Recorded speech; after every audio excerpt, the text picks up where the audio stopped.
Welcome to tea news. నేను సింధూర. ఇక అప్డేట్స్ చూసే ముందు హెడ్లైన్స్ చూద్దాం. సంపూర్ణ రుణమాఫీ కోసం కదం తొక్కిన బీఆర్ఎస్. మండల జిల్లా కేంద్రాల్లో ధర్నాలు, రాస్తారోకోలు. రుణమాఫీని వదిలేస్తే రైతు భరోసా ఎగవేతే, విడిచిపెడితే వరుసగా కోతలు పెట్టుకుంటూ పోతారన్న కేటీఆర్. రుణమాఫీపై రైతులనే కాదు దేవుళ్లను మోసం చేసిన చరిత్ర ముఖ్యమంత్రిది. రేవంత్ పాపానికి ప్రాయశ్చిత్తం చేసుకోవాలన్న హరీష్ రావు. తిరుమలగిరిలో రైతు నిరసనపై కాంగ్రెస్ విధ్వంసకాండ. బీఆర్ఎస్ శాంతియుత ధర్నాపై దాడి. రుణమాఫీపై రైతులతో మాట్లాడితే చంపేస్తారా? కాంగ్రెస్ నేతల దాడులపై మహిళా జర్నలిస్టుల ఆవేదన. ఖర్గేను కాదనలేక అదానని అనలేక ఈడీ ఆఫీస్ ముందు ధర్నాలో అదానీని విమర్శించేందుకు నోరు రాని రేవంత్.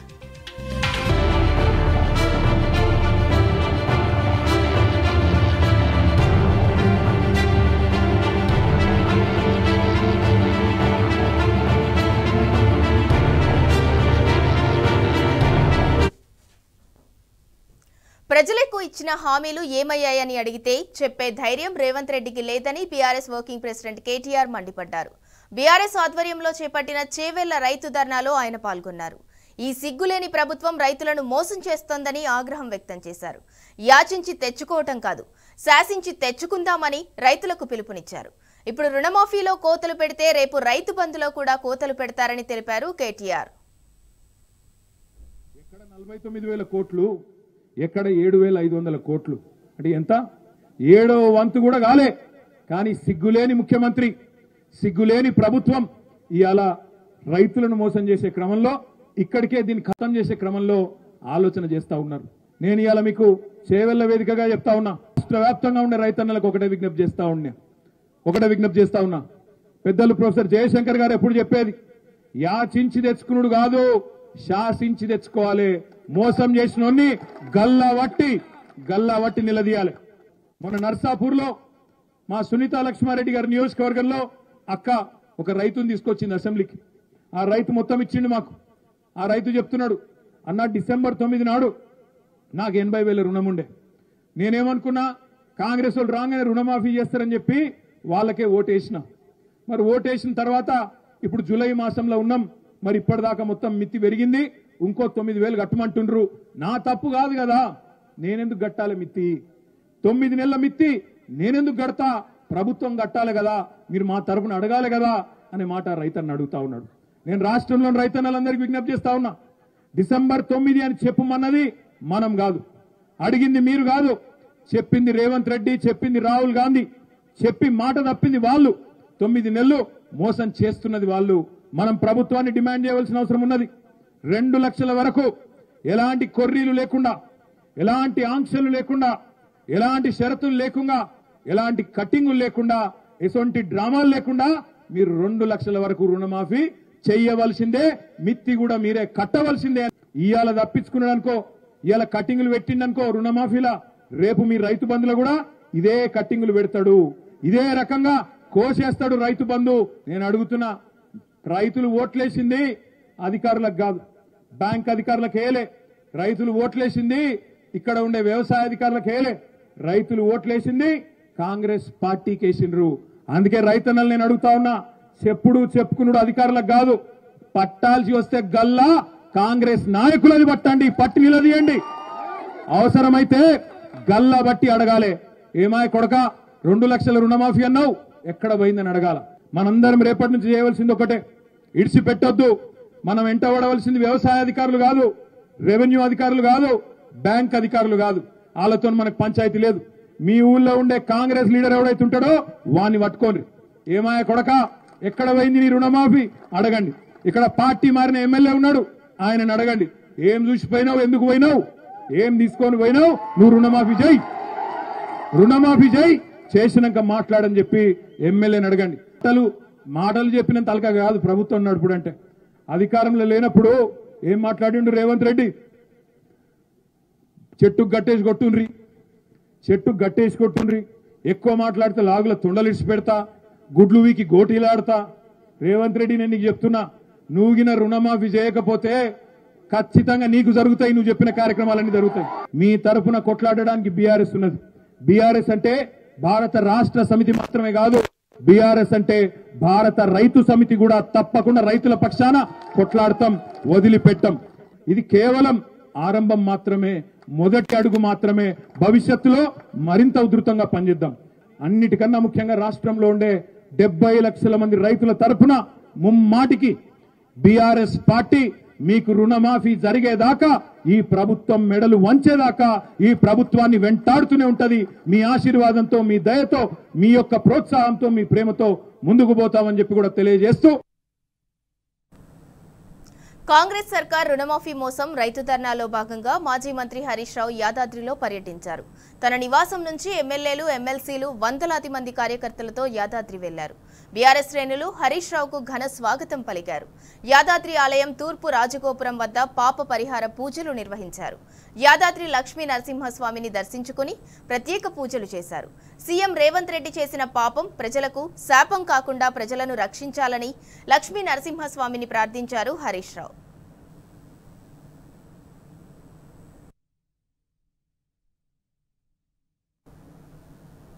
కాంగ్రెస్ సర్కార్ చేస్తున్న అన్యాయంపై పోరాటానికి శక్తినివ్వాలని యాదాద్రి లక్ష్మీ నరసింహస్వామిని వేడుకున్నామన్నారు మాజీ మంత్రి హరీష్ రావు. రుణమాఫీ సీఎం అబద్దాలు చెబుతుంటే ఒక్కో మంత్రి ఒక్కో మాటలతో డ్రామాలు ఆడుతున్నారని తీవ్ర స్థాయిలో ధ్వజమెత్తారు. వడ్డీతో సహా ప్రతి రైతుకు రుణమాఫీ అయ్యే వరకు బీఆర్ఎస్ పోరాటం ఆగదని హరీష్ రావు తేల్చి చెప్పారు. ఎవరు రాజీనామా చేయాలి? రేవంత్ రెడ్డి గారు, నీకు నీతి నిజాయితీ ఉంటే బహిరంగంగా తెలంగాణ ప్రజలకు క్షమాపణ చెప్పు.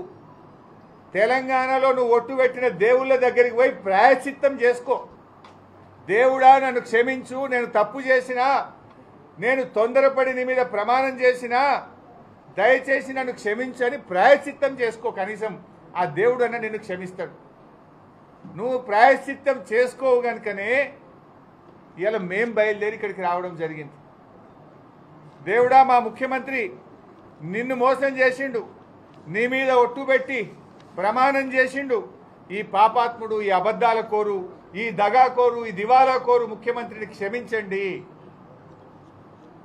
తెలంగాణ ప్రజలకిచ్చిన మాట తప్పిండు. కనీసం దేవుడా లక్ష్మీనరసింహస్వామి తెలంగాణ ప్రజల ముఖం చూసి ఈ పాపాత్ముని ముఖ్యమంత్రిని క్షమించు, తెలంగాణ ప్రజల్ని దీవించు అని ఆ లక్ష్మీనరసింహస్వామిని వేడుకున్నాం.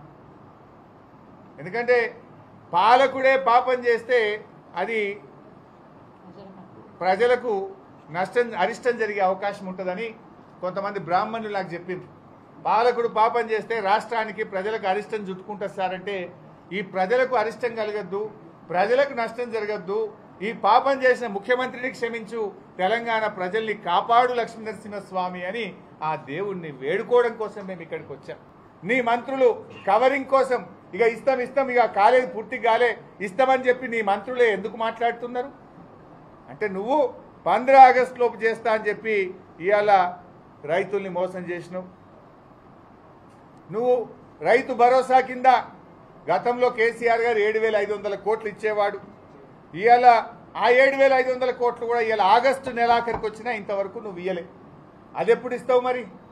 ఎంతోమంది చిన్న సన్నకారు రైతులు ఇవాళ అప్పులు చేసుకునే పరిస్థితి వచ్చింది.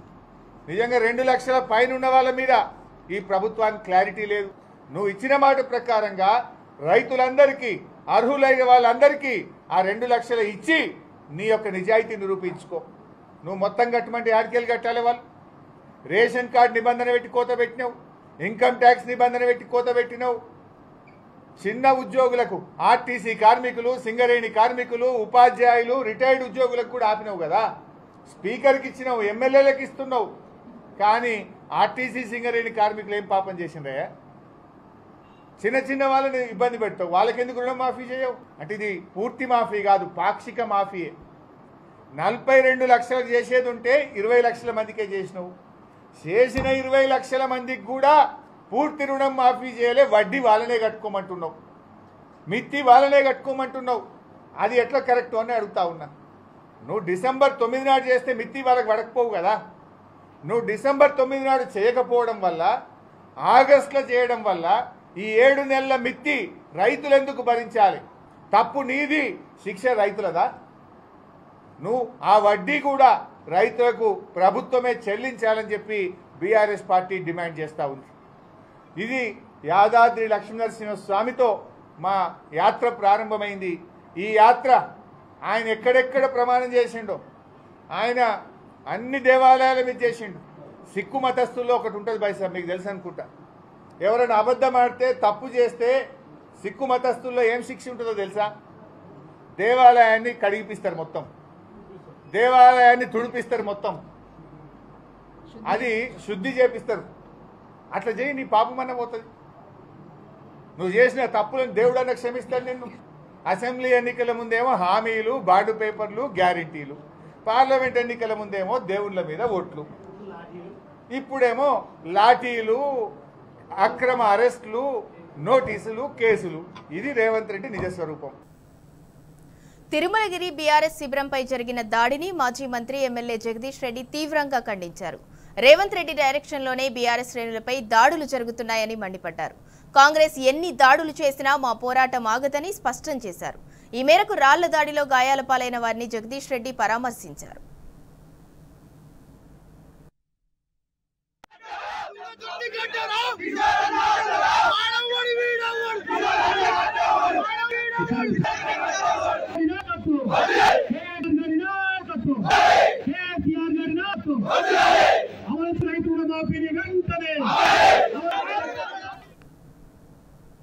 Telangana number 1 news channel T news ఇప్పుడు మీ సోషల్ మీడియాలో ట్విట్టర్, వాట్సాప్, యూట్యూబ్లో మన ఛానల్ని సబ్స్క్రైబ్ చేసుకోండి. సింపుల్గా కింద కనిపిస్తున్న QR కోడ్లను స్కాన్ చేస్తే చాలు. లోకల్ టు గ్లోబల్, ప్రపంచ వ్యాప్తంగా జరిగే ప్రతి వార్త ఇక మీ అరచేతిలోనే ఆవిష్కరిస్తాం. టీ న్యూస్లో ప్రసారమయ్యే ప్రతి వార్తను మీ మొబైల్ తెర మీదే చూడొచ్చు.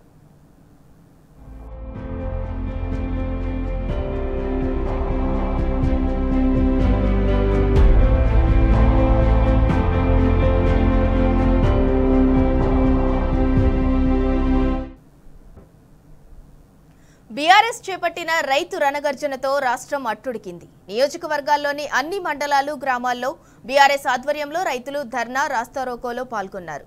నిరసన కార్యక్రమంలో రైతులతో పాటు భారీ ఎత్తున బీఆర్ఎస్ శ్రేణులు పాల్గొన్నారు. రాష్ట్రంలోని రైతులందరికీ ఎలాంటి షరతులు లేకుండా వడ్డీతో రుణాలు మాఫీ చేయాలని డిమాండ్ చేశారు.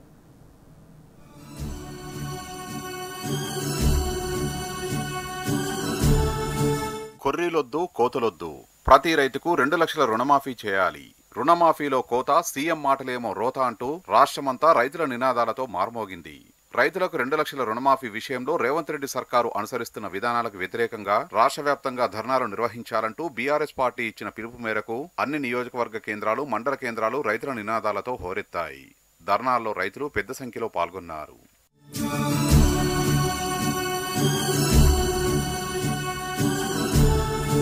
BRS party working president KTR, మాజీ మంత్రి హరీష్ రావుతో పాటు సమస్త పార్టీ శ్రేణులు కదం తొక్కాయి. రాష్ట్రంలోని 119 అసెంబ్లీ నియోజకవర్గాల్లో తెలంగాణ ఉద్యమ స్ఫూర్తిని ప్రదర్శించాయి. కళాకారులు ఆటపాటలతో సర్కారుపై గలమెత్తారు. కేటీఆర్ చేవెళ్ల నియోజకవర్గంలో మాజీ మంత్రి సబితా ఇంద్రారెడ్డితో కలిసి పాల్గొనగా, ఆలేరు, జనగామ నియోజకవర్గాల్లో హరీష్ రావు పాల్గొన్నారు.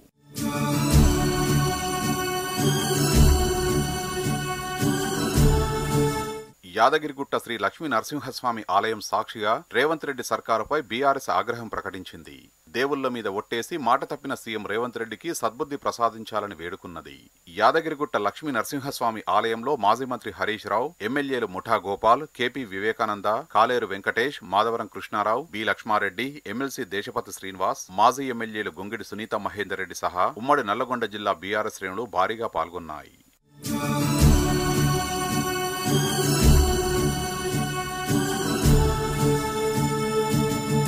జనగామ జిల్లా స్టేషన్ గన్పూర్లో రైతులతో కలిసి బీఆర్ఎస్ నాయకుడు తాటికొండ రాజయ్య ధర్నా నిర్వహించారు. రేవంత్ రెడ్డి ప్రజా సంక్షేమాన్ని, పాలనను గాలికొదిలేసి తిరుగుతున్నారని ఆయన మండిపడ్డారు.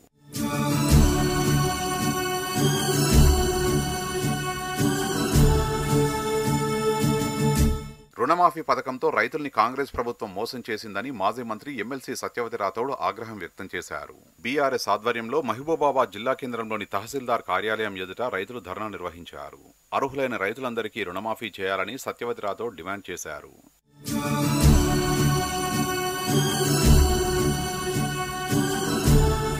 హన్మకొండ ఏకశిలా పార్క్ ఎదుట బీఆర్ఎస్ ఆధ్వర్యంలో రైతులు చేపట్టిన ధర్నాలో ప్రభుత్వ మాజీ చీఫ్ విప్ దాస్యం వినయ్ భాస్కర్ పాల్గొన్నారు. కాంగ్రెస్ ప్రభుత్వం అమలు కాని హామీలతో మోసం చేస్తోందని మండిపడ్డారు. పొంతనలేని ప్రకటనలతో కాంగ్రెస్ ప్రభుత్వం రైతులకు అన్యాయం చేస్తోందన్నారు.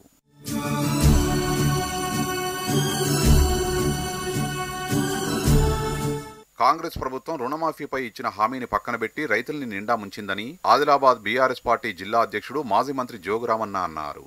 కాంగ్రెస్ ప్రభుత్వానికి సీఎం రేవంత్ రెడ్డిపై రుణమాఫీ పథకం అమలుపై ఏమాత్రం చిత్తశుద్ధి లేదని ఆగ్రహం వ్యక్తం చేశారు. ఎన్నికల ముందు ఎన్నో హామీలిచ్చిన కాంగ్రెస్ ప్రభుత్వం ఇప్పుడు హామీలు అమలు చేయడంలో అలసత్వం వహిస్తుందన్నారు.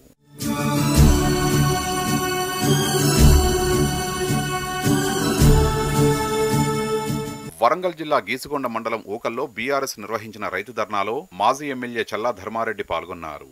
రుణమాఫీ మోసంపై ప్రభుత్వాన్ని నిలదీశారు. ఇచ్చిన మాట ప్రకారం రేవంత్ సర్కార్ రైతులకు రుణమాఫీ చేయాల్సిందేనని చల్లా ధర్మారెడ్డి డిమాండ్ చేశారు.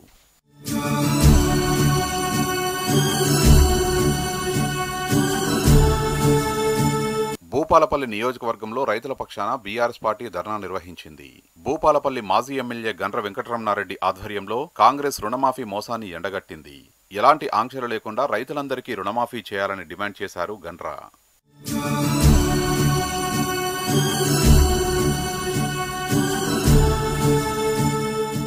రైతు రుణమాఫీ చేయడంలో కాంగ్రెస్ సర్కారు పూర్తిగా విఫలమైందన్నారు మాజీ మంత్రి శ్రీనివాస్ గౌడ్. రైతు రుణమాఫీ, రైతు భరోసా పూర్తి చేయకపోతే మరింత ఉద్యమిస్తామన్నారు. ఈ మేరకు మహబూబ్ నగర్ జిల్లా కేంద్రంలో నిరసన కార్యక్రమం చేపట్టారు.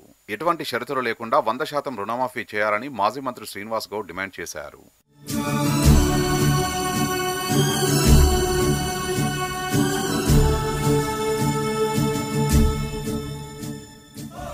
సిద్దిపేట జిల్లా గజ్వేల్లో బీఆర్ఎస్ శ్రేణులు కదం తొక్కాయి. రుణమాఫీపై సర్కారు తీరును నిరసిస్తూ ఆందోళన బాట పట్టాయి.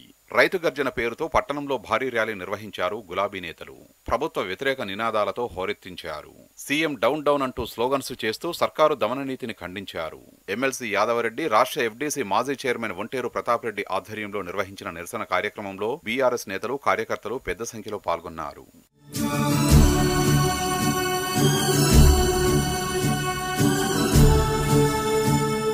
పెద్దపల్లి జిల్లా మంథనలో మాజీ ఎమ్మెల్యే పుట్టమధు ధర్నాలో పాల్గొన్నారు. అన్నదాతలపై ప్రభుత్వం కర్కశత్వాన్ని ఎండగడుతూ బీఆర్ఎస్ శ్రేణులు రైతులతో కలిసి ప్లకార్డులు ప్రదర్శించి నిరసన తెలిపారు. రైతు రుణమాఫీపై ప్రభుత్వం పూటకో మాట మాట్లాడి గందరగోళం సృష్టిస్తోందని మాజీ ఎమ్మెల్యే పుట్టమధు ఫైర్ అయ్యారు.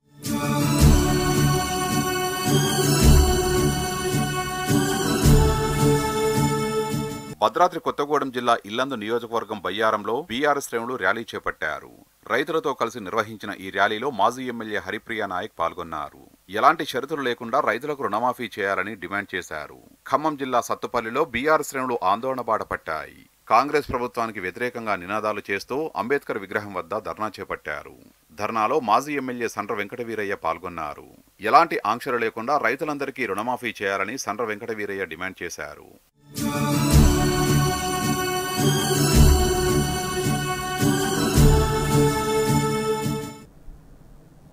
కాంగ్రెస్ పాలనలో అరాచక శక్తులు పేటరేగిపోతున్నాయి. సీఎం రేవంత్ రెడ్డి సొంత గ్రామం కొండారెడ్డిపల్లిలో కాంగ్రెస్ గుండాలు రెచ్చిపోయారు. 2 మహిళా జర్నలిస్టులపై భౌతిక దాడికి పాల్పడ్డారు. మహిళా జర్నలిస్టులను కూడా చూడకుండా అటాక్ చేశారు. సరిత, విజయారెడ్డి అనే జర్నలిస్టులను బూతులు తిడుతూ ఫోన్లు, కెమెరాలు గుంజుకున్నారు. కొంతకాలంగా రేవంత్ అక్రమాలను ఈ 2 మహిళా జర్నలిస్టులు బయట పెడుతున్నందుకే అక్కసు పెంచుకుని టార్గెట్ చేసినట్లు తెలుస్తోంది. అయితే మహిళా జర్నలిస్టుల మీద భౌతిక దాడి జరగటం 10 ఏళ్ల తెలంగాణ చరిత్ర, 60 ఏళ్ల ఉమ్మడి ఆంధ్రప్రదేశ్ చరిత్రలో ఇదే తొలిసారి.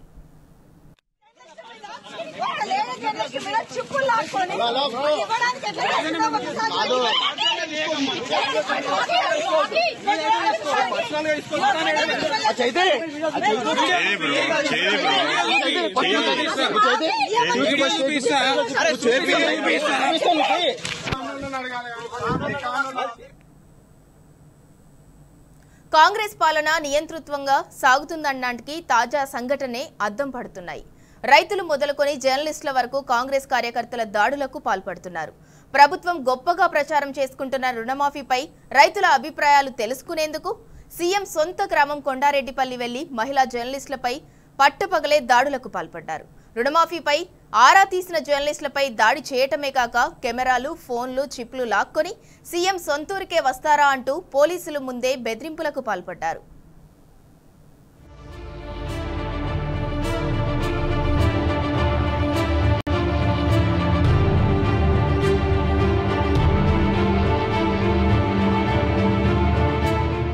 ప్రజల పక్షాన ప్రశ్నించడమే నేరమన్నట్టు అక్షరంపై అధికారం కక్షగడుతున్నది. సామాన్యులపై దాడులు సర్వసామాన్యమైన చోట జర్నలిస్టులపైన దాడులకు తెగబడుతున్నది. ఇద్దరు మహిళా జర్నలిస్టులు ఆవుల సరిత, విజయారెడ్డిపై కాంగ్రెస్ గుండాలు దాడి చేశారు.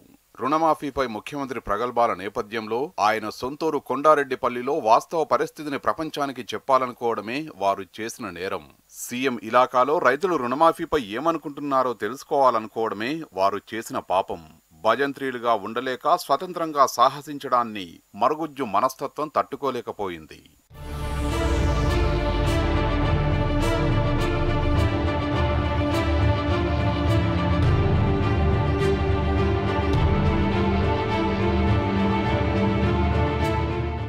అంతే, ఏలికకు కోపం వచ్చింది. 10 నిమిషాల్లోనే 10ల సంఖ్యలో గూండాలు రంగంలోకి దిగారు. మహిళా పాత్రికేయులను చుట్టుముట్టారు. గురువారం ఉదయం నుంచి సుమారు 4 గంటల పాటు భయానక కాండ కొనసాగింది. కెమెరాలు, ఫోన్లు గుంజుకున్నారు. వారిని బురదలోకి నెట్టేశారు. తీసుకోబోతే ఒకరికొకరు ఫోన్లు విసిరేసుకుంటూ వెకిలి ఆట ఆడారు. పట్టుకొని వేధించారు. వెళ్లిపోతుంటే వెంటాడారు. 10ల సంఖ్యలో కార్లతో వారిని చేశారు. ఇంత జరుగుతున్నా వారికి రక్షణగా ఎవరూ రాలేదు. పోలీసులకు మహిళా జర్నలిస్టు ఫిర్యాదు చేసినా స్పందన లేదు. బీతిల్లిపోయిన జర్నలిస్టులిద్దరూ రక్షణ కోరుతూ తామే వెల్దండ పోలీస్ స్టేషన్కు వెళ్తే అక్కడా అదే అరాచకం. చేష్టలుడికి చూస్తున్న ఖాకీల ముందు కూడా వారి ఆగడాలు ఆగలేదు. విషయం తెలిసి అక్కడికి చేరుకున్న మిగతా జర్నలిస్టులపైన వారి దౌర్జన్యం ఆగలేదు. ఇందిరమ్మ పాలనలో మహిళా జర్నలిస్టుల్ని వేధిస్తున్న వీడియోలు బయటకు రావడంతో రాష్ట్రమంతా ఉలిక్కిపడింది. నిజాంకి వ్యతిరేకంగా కలం జలిపించిన తొలితరం పాత్రికేయుడు షోయబుల్లా ఖాన్ రజాకార్ల చేతుల్లో హత్య గావింపబడిన రోజునే ఇద్దరు మహిళా జర్నలిస్టులపై అధికార పార్టీ అనుయాయుల గూండాగిరి నాటికీ నేటికీ మారని దుస్థితికి అద్దం పట్టింది. అనుమూల గడిలోని ఆగడాల తీవ్రత అందరికీ తెలిసి వచ్చింది.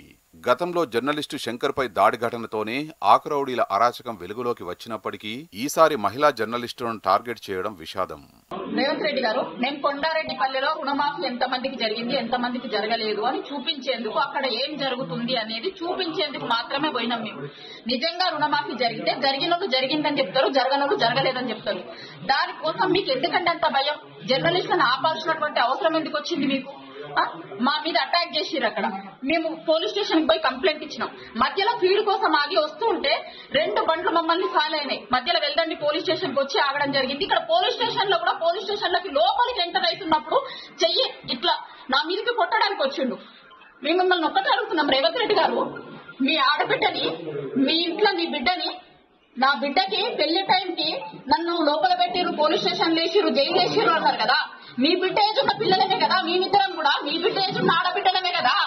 ఆడబిడ్డలకి ఇదా మీరు ఇచ్చేది? మీ ఇంటి ఆడబిడ్డకు ఒక రూలు, బయట ఆడబిడ్డలకు ఒక రూలా? మీరు రాష్ట్రం మొత్తంకి సీఎం కదా, మీరు రాష్ట్రానికి సీఎం కదా. ఆడపిల్లల్ని కాపాడాల్సినటువంటి బాధ్యత మీ మీద ఉంది కదా. మహిళా జర్నలిస్టులపై దాడుల్ని బీఆర్ఎస్ నేతలు తీవ్రంగా ఖండించారు. కొండారెడ్డిపల్లిలో జరిగిన సంఘటనను పలువురు సీనియర్ జర్నలిస్టులు కేటీఆర్ దృష్టికి తీసుకెళ్లారు. ఆయన వెంటనే స్థానిక పార్టీ నాయకులతో మాట్లాడారు. గువ్వల బాలరాజు, యడుమ సత్యం సహా నేతలందరినీ వెల్దండ పోలీస్ స్టేషన్కు వెళ్లి జర్నలిస్టులకు రక్షణ కల్పించేలా చూడాలని చెప్పారు. దీంతో పాటు నాగర్ కర్నూలు ఎస్పీతో కూడా మాట్లాడారు. జర్నలిస్టులపై దాడికి పాల్పడిన కాంగ్రెస్ నాయకుల్ని అదుపులోకి తీసుకోవాలని, మహిళా జర్నలిస్టులపై ఎలాంటి అఘాయిత్యం జరగకుండా వారిని సురక్షితంగా హైదరాబాద్కు పంపించేందుకు తగు ఏర్పాట్లు చేయాలని కోరారు. పోలీసు ఎస్కార్ట్ ఇచ్చి వారిని పంపించాలని విజ్ఞప్తి చేశారు. కేటీఆర్ ఫోన్ చేయడం జర్నలిస్టు సంఘాలు కూడా కలగజేసుకోవడంతో పోలీసులు ఎస్కార్ట్ ఇచ్చి జర్నలిస్టు బృందాన్ని హైదరాబాద్కు పంపించారు. మహిళా జర్నలిస్టులు సరిత, విజయారెడ్డిలపై కాంగ్రెస్ నాయకులు జరిపిన దాడిని Telangana union of working journalist, Telangana electronic media journalist సంఘాలు తీవ్రంగా ఖండించాయి. తమపై దాడి జరిగినట్టు మధ్యాహ్నం 12:30 గంటలకు మహిళా జర్నలిస్టులు సరిత, విజయారెడ్డి వంగూరు పోలీసులకు ఫిర్యాదు చేశారు. అయితే ఎఫ్ఐఆర్ నమోదు చేసేందుకు మీనమేషాలు లెక్కించిన పోలీసులు, రాజకీయ వర్గాలు, ప్రజలు, సీనియర్ పాత్రికేయుల నుంచి వస్తున్న విమర్శలతో రాత్రి 9 గంటలకు ఎఫ్ఐఆర్ నమోదు చేశారు. నిందితులు అనిల్ ఎర్కలి, చందు యాదవ్, శేఖర్ మల్లెపాకుల, కృష్ణ చాకలి, వంశీలపై పలు సెక్షన్ల కింద కేసు నమోదు చేశారు.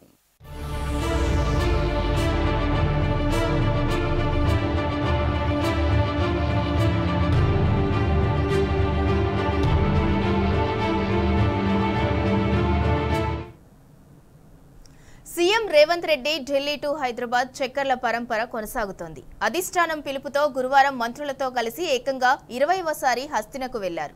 2 రోజుల పర్యటనలో మంత్రివర్గ విస్తరణ, పీసీసీ చీఫ్ ఎంపిక, స్థానిక సంస్థల ఎన్నికలు తదితర అంశాలపై హైకమాండ్తో చర్చించనున్నట్లు తెలుస్తోంది.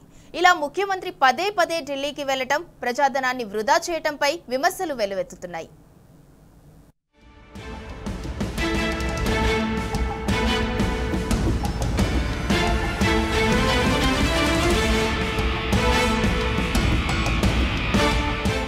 ముఖ్యమంత్రి రేవంత్ రెడ్డి మళ్లీ ఢిల్లీ టూర్కు వెళ్లారు. మంత్రులు శ్రీధర్ బాబు, కోమటిరెడ్డి వెంకటరెడ్డి, ఉత్తమ్ కుమార్ రెడ్డి, ఏఐసీసీ కార్యదర్శి దీపాదాస్ మున్షి తదితరులతో కలిసి గురువారం రాత్రి హస్తినకు పోయారు. ఇవాళ ఉదయం డిప్యూటీ సీఎం బట్టి విక్రమార్క సైతం ఢిల్లీకి వెళ్లనున్నట్టు పార్టీ వర్గాలు తెలిపాయి. వారంతా 2 రోజుల పాటు ఢిల్లీలోనే ఉంటారని, అధిష్టానంతో చర్చలు జరుపుతారని సమాచారం. అయితే సీఎం రేవంత్ వారం కిందటే ఢిల్లీకి వెళ్లిరాగా మరోసారి పిలుపు రావడం గమనార్హం. రేవంత్ ముఖ్యమంత్రిగా బాధ్యతలు చేపట్టిన తర్వాత ఢిల్లీకి వెళ్లడం ఇది 20వసారి కావడం, పదే పదే ఢిల్లీకి వెళ్తూ ప్రజాధనాన్ని వృధా చేయడంపై విమర్శలు వస్తున్నాయి.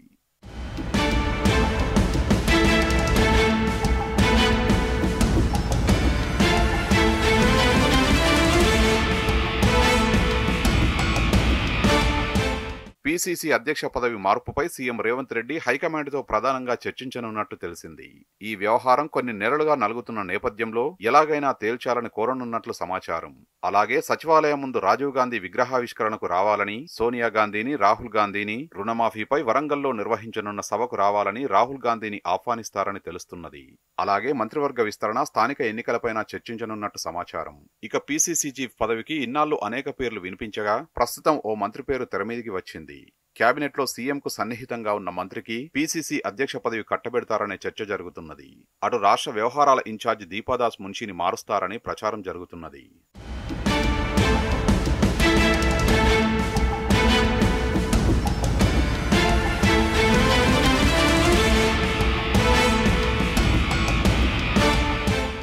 సీఎం రేవంత్ 8.5 నెలల్లోనే 20 సార్లు ఢిల్లీకి వెళ్లడంపై విమర్శలు వెల్లువెత్తుతున్నాయి. ఇందులో 1-2 సార్లు తప్ప మిగతావన్నీ అధిష్టానం చుట్టూ చక్కర్లు కొట్టేందుకే ఢిల్లీకి వెళ్లారని చెప్తున్నారు. ఇలా కోట్ల రూపాయల ప్రజాధనాన్ని పార్టీ పనులకు వాడుకోవడం ఏమిటని ప్రశ్నిస్తున్నారు.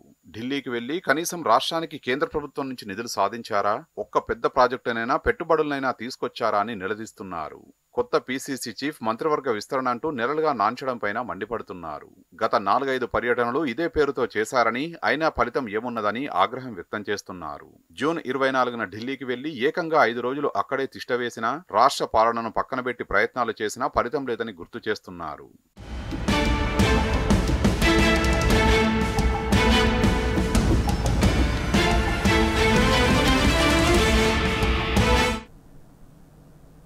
అనుకున్నంత అయింది. తెలంగాణపై ఊహించని పిడుగు పడింది. కేంద్రంలో ఏపీ సీఎం చక్రం తిప్పటం షురు అయింది.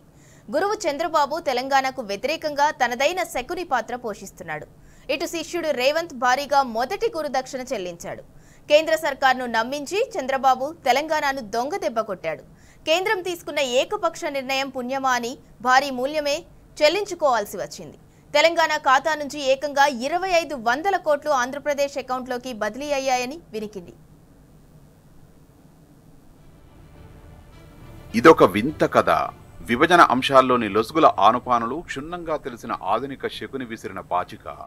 ఏపీ సీఎం చంద్రబాబు తన కుటిల నీతిని ప్రదర్శించిన ఉదంతం. బాబు దొంగ దెబ్బకు తెలంగాణ రాష్ట్ర ఖజానా కుదేలైన వైనం. ఒక్క ముఖ్యమంత్రి రేవంత్ రెడ్డికి మాత్రమే తెలిసి గుట్టుగా జరిగిన తతంగం. వెరసి రాష్ట్ర ప్రభుత్వ ఖజానాపై అనూహ్యంగా పిడుగుపాటు పడింది.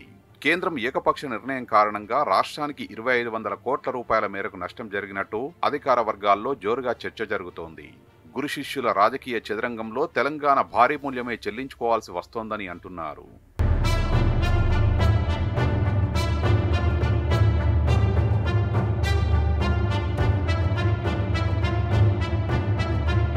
ఆంధ్రప్రదేశ్ పునర్విభజన చట్టం 2014 ప్రకారం తెలంగాణ, ఏపీల మధ్య జనాభా దామాషాలో ఆస్తులు, అప్పుల విభజన జరగాలి.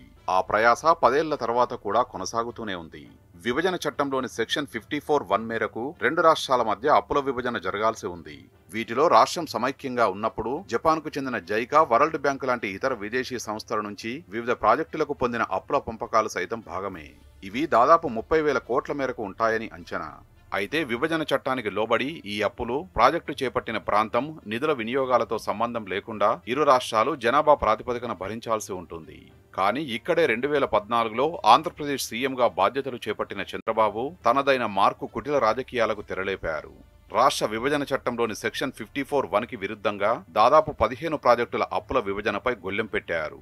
వాటిలో 9 ప్రాజెక్టుల అప్పును యూటిలైజేషన్ ఆధారంగా, మరో 4 రుణాలను లొకేషన్ బేసిస్ గా, ఇంకో 2 ప్రాజెక్టుల లోన్లను జనాభా ప్రాతిపదికన పంచాలని పట్టుబట్టారు.